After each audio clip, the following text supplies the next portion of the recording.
installment of Coffee Conversations. My name is Sarah Crane. And I'm Matt Nova. We're two of your Student Services Administrators. Today's installment is brought to you by Ground Up, the student-run coffee shop at First Tech. So Matt, I joined your admin team this summer, and I was pretty quickly inundated by tons of data. I hadn't been aware of it before.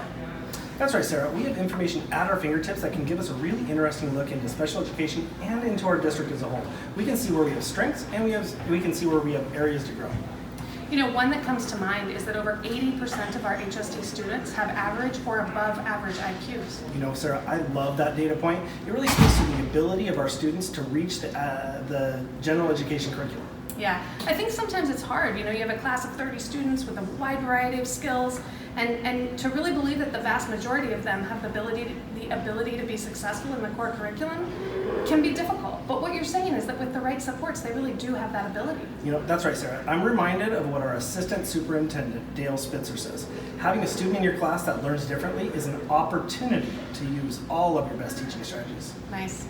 You know, one more data point that stood out to me was that HSD has 14.8% of students eligible for special education. You know, while your first data point was positive, our students do have the ability to learn the core curriculum. The second is actually something we want to improve upon. Nationwide, the average students eligible for special education is 12.6%, and we get funding around 11%. So what we know is if our numbers of students in special education are growing, we need to focus on universal supports and interventions in the general education classroom before assuming that a student has a disability. That's a great point, Matt. Well, thanks so much for your time today, and thank you for joining us today for our first ever coffee conversation. We'll see you next month to talk about modifications and accommodations.